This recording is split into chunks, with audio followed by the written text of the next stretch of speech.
Hi, everyone.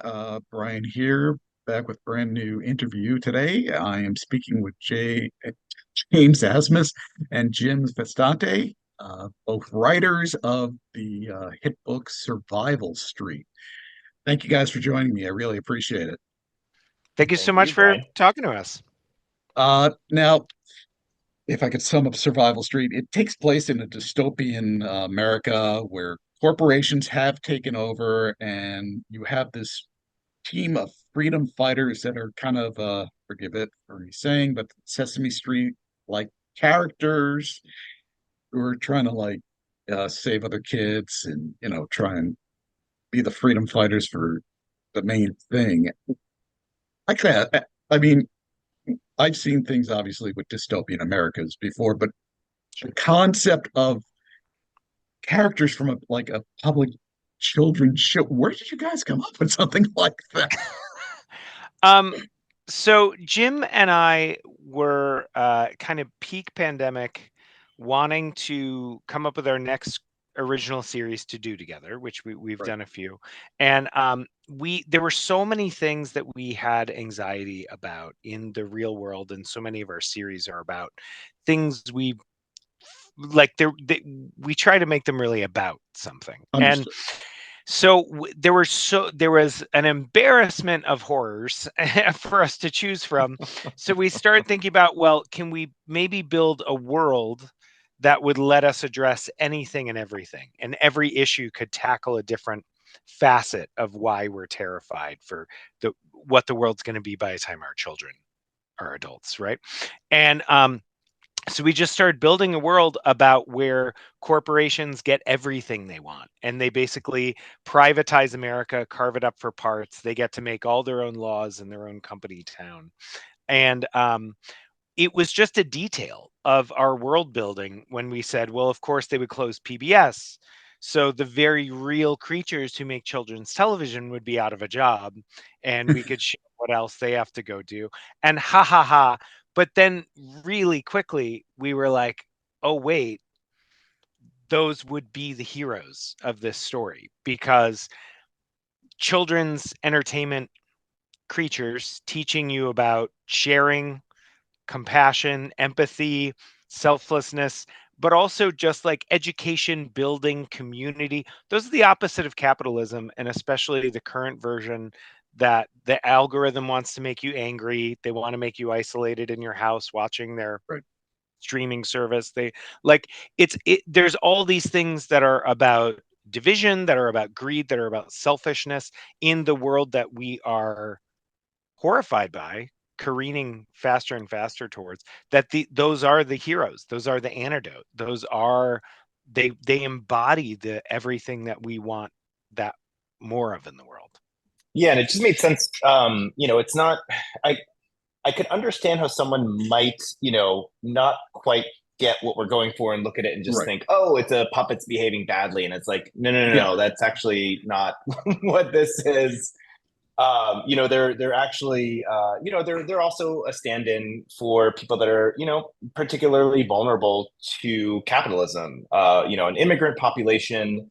They come from the very real island of Snuffleupagus, where American It just evolved corporations, differently. Yeah. Yeah. yeah, they evolved in their own way, and with fur and cotton. And then of course, like once their island was discovered, it was exploited for resources and colonialized, and is now a vacation destination. And yeah, and so we just kind of kept world building it out. And yeah, like Jim said, I think some people just mistake it as a drive-by. They like don't check in on the Right. book because they think it's just a Meet the Feebles, a Happy Time Murders. Like it's just about Yeah. getting puppets to say bad words and have sex, and like that's not what the book is at all. And I mean, the characters, we tried to make them rounded and real adults, right? Right. So they aren't the characters they would have portrayed on their television show. You're seeing who these adult actors are in real life. So some of them are jaded and foul-mouthed, and some of them are not, and they're deeply optimistic and they're deeply wholesome, and they kind of radiate everything that makes us feel good about remembering kind of puppet shows. It's a whole spectrum of characters. And yeah, I think really quickly, Jim and I were on the same page that we saw them as the heroes. We saw them as a key element of making this book still fun and like nostalgic and inspiring at the same time that we are really digging into real world anxieties and horrors, Right. but we're also trying to dial those up to, well, if we think it's bad now, what is it in 10 years? And how big can we make it and how crazy can we make it? Because the whole thing of the book being a satire is you got to make it big enough and crazy enough that you can still laugh, even Right. as you really feel the like wincing of like, oh God, we are getting closer and closer to this, aren't we? Yeah, and so those few moments that we actually ended up reading news where we're like, oh man, we kind of tried to parody that in a way that, like James was saying, like is big and satirical, but then it just was like, oh no, this is happening, and yes, Ted Cruz is fighting with Big Bird over, getting a COVID vaccine, and you're just like, why? Why are we on Well, this timeline?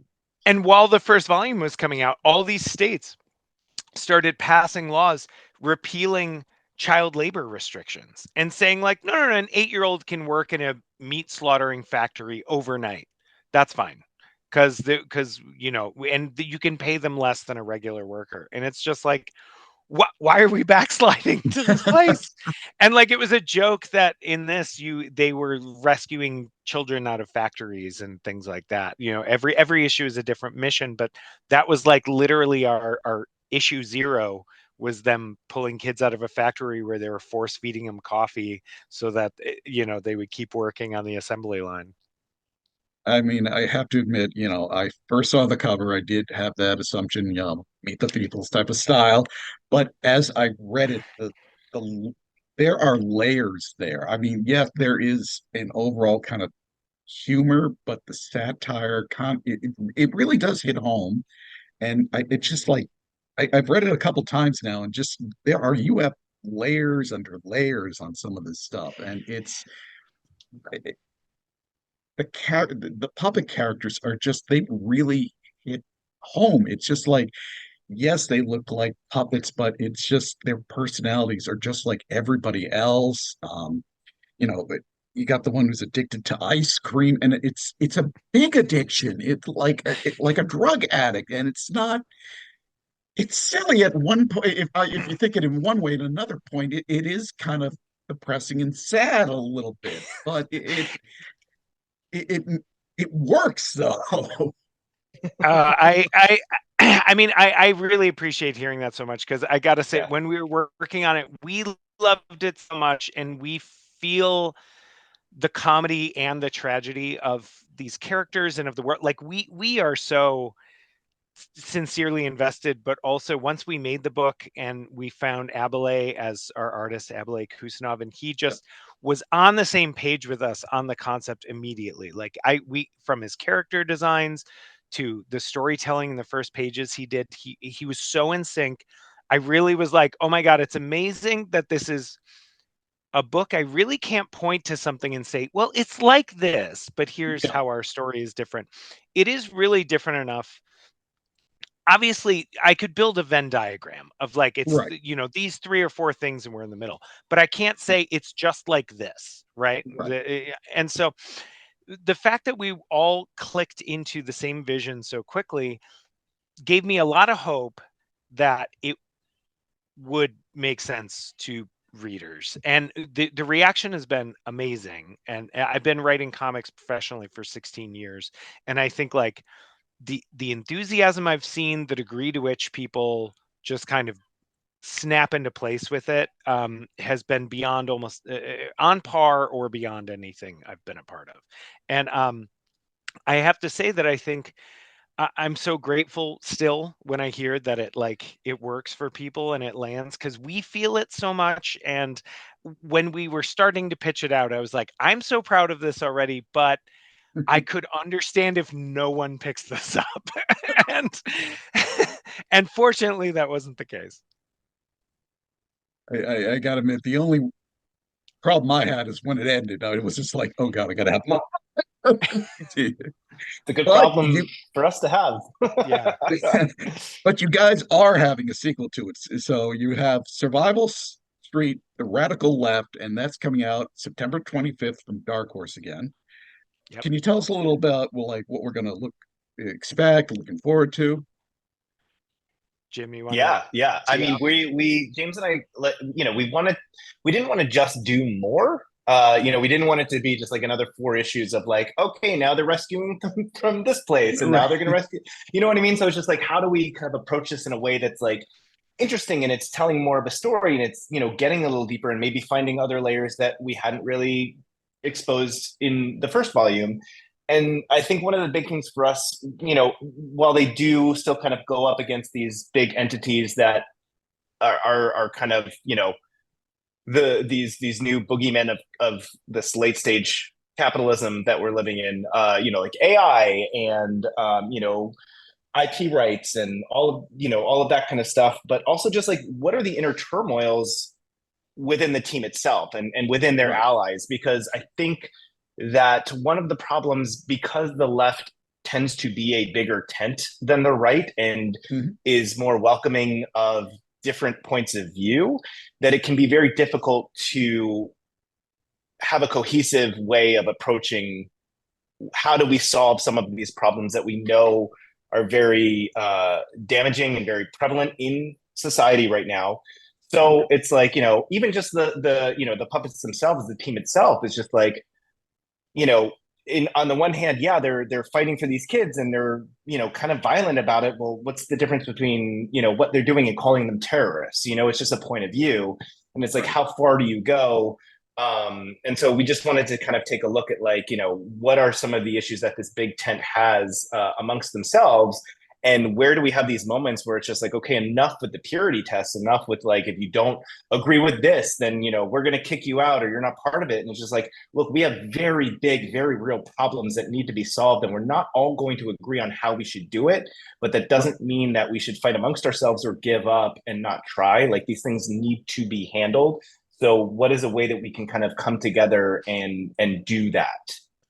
Okay. Yeah, but it's also, there's when you have when you're sort of the opposition to the powers that be, you can all agree we don't like the tactics that are horrifying and dehumanizing us, but it doesn't mean you agree on which battle to prioritize, Right. right? Or let alone then how far do you take it and things like that. So this round, we keep the same format where every issue has sort of a different mission for the team, but Okay. you are going to start to see pretty quickly some fractures, some complications of trying to get different people to agree on things, and it's going to really change up a lot of some of the dynamic and some of what we get to explore while they are still going on these sort of different like Jim said, sort of uh, going up against different facets of late stage capitalism horror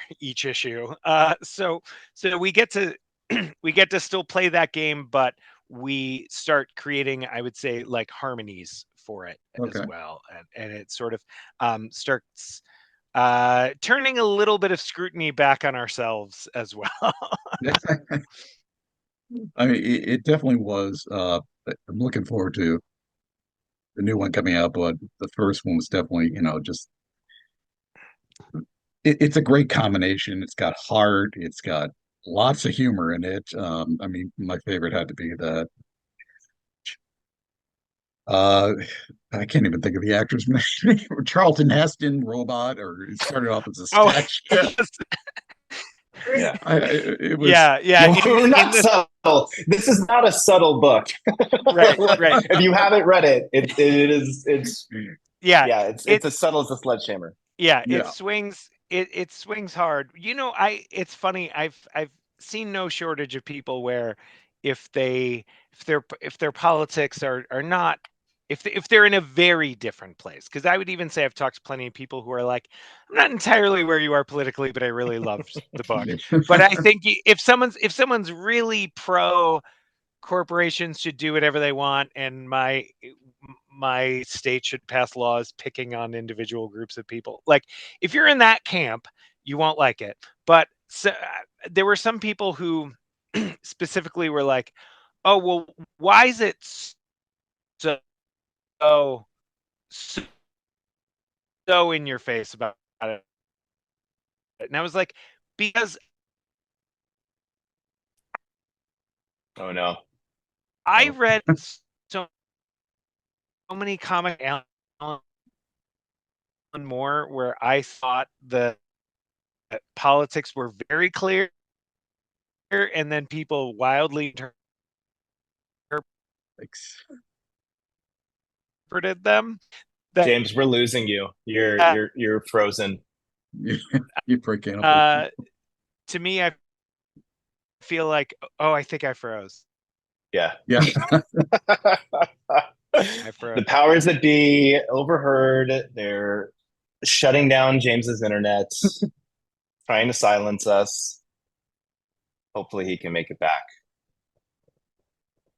But it was really, I truly enjoyed the story, and the characters were great too. I mean, yes, you can compare them to some of the Sesame Street characters, but you put your own little twist on a lot of them. And Yeah, and I mean, honestly, it was not just like what are kind of the iconic characters that we would recognize from that genre, but also just like they're kind of, we call them the ABC team. They're kind of like an A team, right? They are a mercenary force, so it's just like we also wanted to look at what made the A team fun. You had your person that was in control, you had the wild card, you had the muscle, you had like all the different parts that made them work together. So it wasn't just like, oh, what are some of these iconic characters that we can pull from kids television, but also just like, yeah, what makes for this overall team to not only function but also have dysfunction and have a little bit of friction within themselves, because that's where we kind of get a lot of the fun play between them, as they're trying to accomplish some of these missions.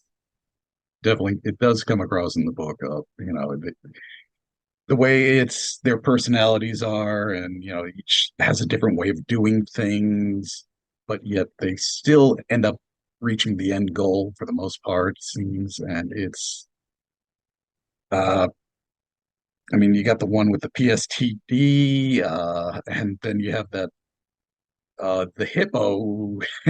It's just, Is non-violent. Yeah, I yeah, mean that's another thing too. It's just like we wanted to kind of explore those things too, of just like, yeah, with Herbert, the character you're talking about with the yeah, PTSD, we're just like, we loved Super Grover, and so it's just like such a fun idea and also so very comic booky. So it's just like, oh well, what is our equivalent? And so we were just like, oh, it's Captain Fairness, right? But things do not go well for Captain Fairness, and he kind of becomes more of a Punisher type anti-hero.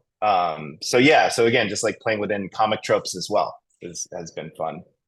yeah. It's just the hippo was definitely, he's trying to be nonviolent, but like, I think it wasn't the first issue. He just got pushed too far, and Exactly.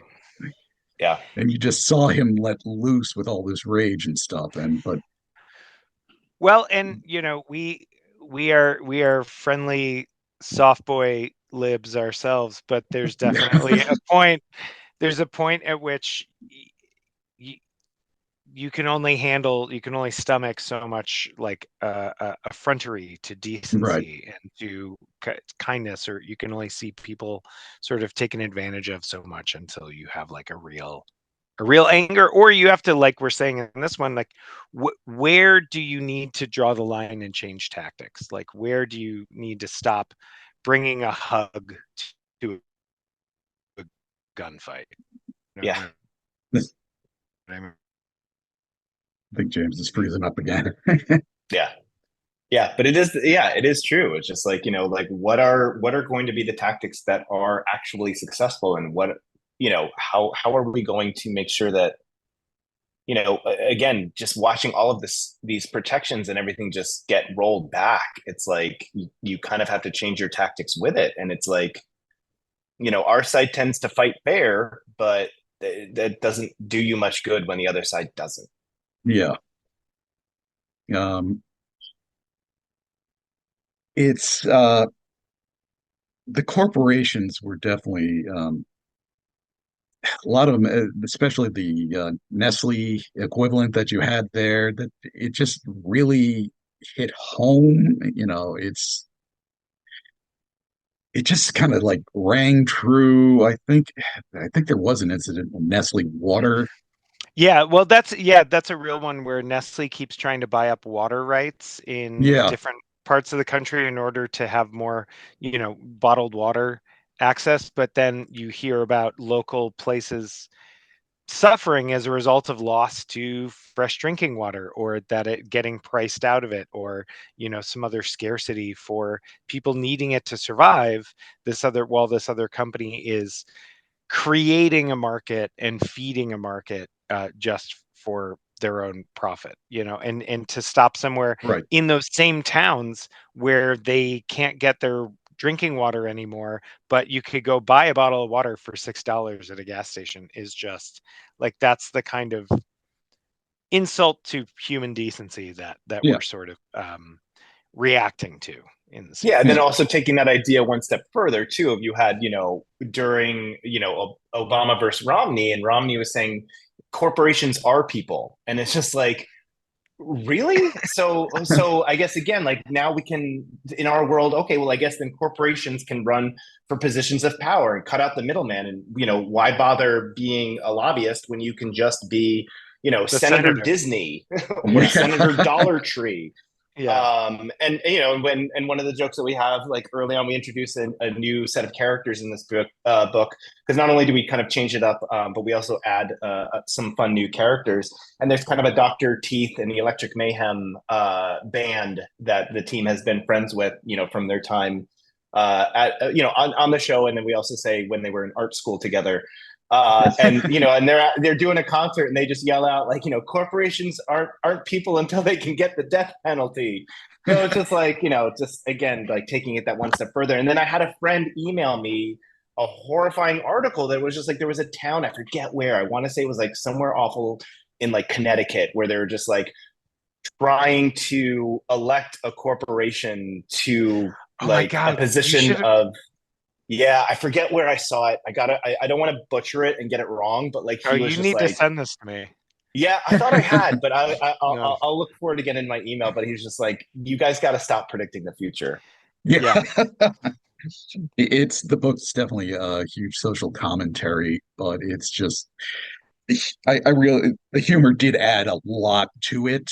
Uh, Soften the blow a little, I would You have say. to. Just, I mean, you just have to, because if you don't, it's just like you're just gonna tune out. Like we already get the bad news. Like that's why it yeah, has to Right. be satirical. It has to be blown out. And James and I come from a comedy background. I mean, we met doing improv comedy. Both of us have written a ton of comedy. Just again, big performers, have been doing that kind of stuff for a long time. And our sensibilities, like when we first met, just lined up perfectly, which is why we kind of started working together.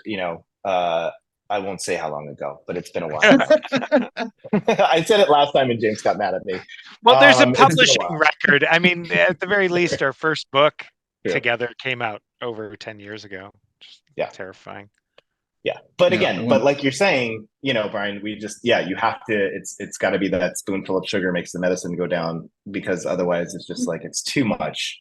It's just, yeah, when you strip away that kind of element that gives you a little bit of breathing room and you really do kind of look at it, it's just like, what are we And I, doing? and I think these puppets, having these colorful, comforting, nostalgic faces, and the fact that we are investing in sort of the emotional depth and warmth of them, that's part of it too. Like there's this hope that still runs through the series. There's a comfort, there's a sense of like, you're not alone, I Right. think, is such a big part of seeing these characters together, and they're commiserating with you about stuff that's really freaking us all out. Is it really just does feel like a warm fuzzy hand on your shoulder, even while you're trying to figure out your way through some dark stuff. Mm-hmm.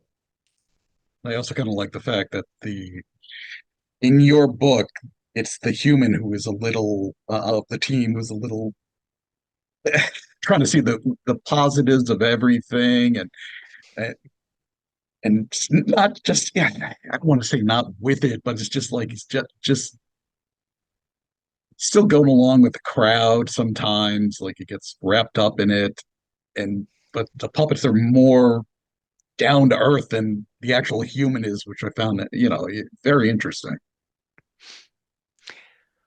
Yeah, he's been a Mr. Burton has been a very fun character for us to sort of triangulate off of the team. They certainly need a human who can sort of, like Jim was comparing to the A team, their sort of face, their person who can get in there and infiltrate with Right. humans and try to play along. But the idea that he still has the acting chops of someone on children's television, so it's not always totally convincing. And And sometimes wardrobe. When they shut down the TV show, he grabbed as many costumes as he could. right. So he often wears the most cartoonish costumes of things when he's trying to blend in.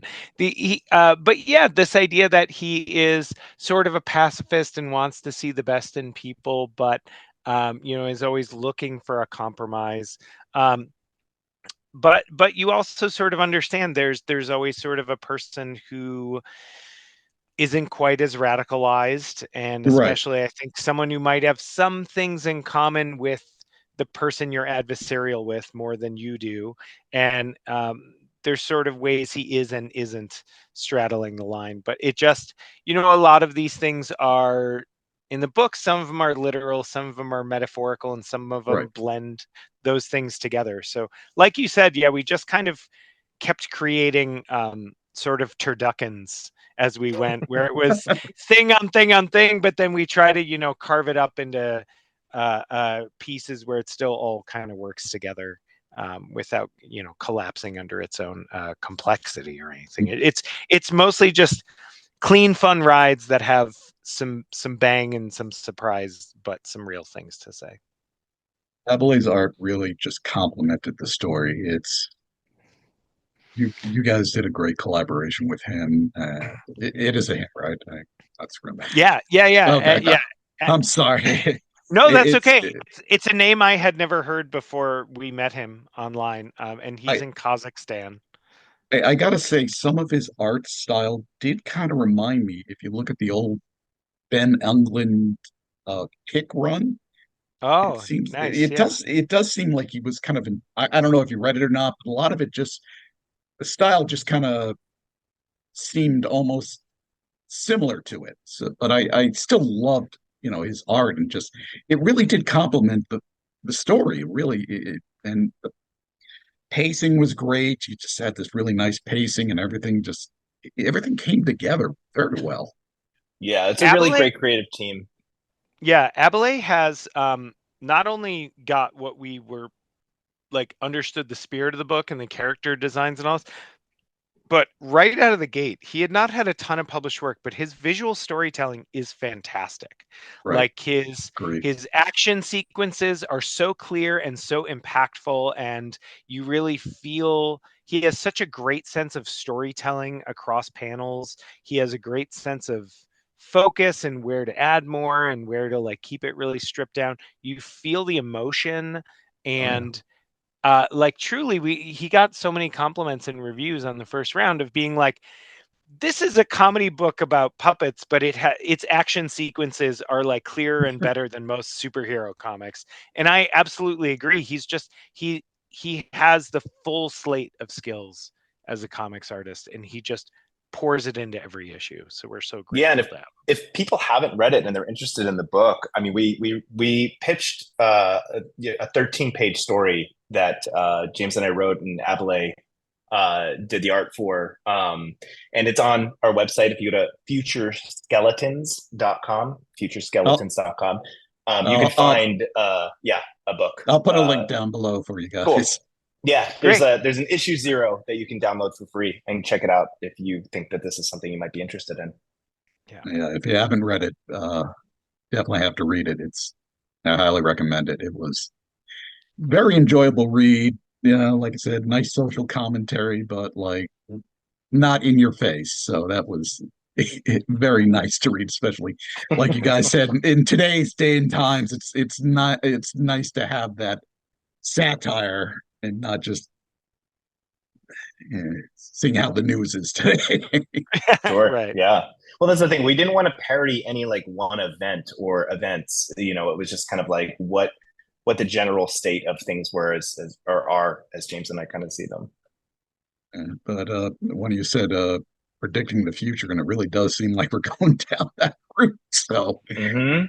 Just wait for August. James and I did a Rick and Morty book that's about a contested presidential convention. So Yeah. yeah. Anybody want some winning lotto numbers? I guess reach out. Oh God. James, Jim, thank you so much for speaking with me today. I really appreciate it. Thank you, Brian. Thank you, Brian. And it's Survival Street, which is out now, and you still should be able to find it at some comic book stores or bookstores, and definitely online at Amazon. And on September 25th is the sequel, Survival Street: The Radical Left. And you can Guys, thank pre-order that now. yes, please. Guys, thank you again so much for talking with me. I really appreciate it. Thank you, Have a, Brian. Thanks, Fred. thanks. Have a good night, everyone. Bye now.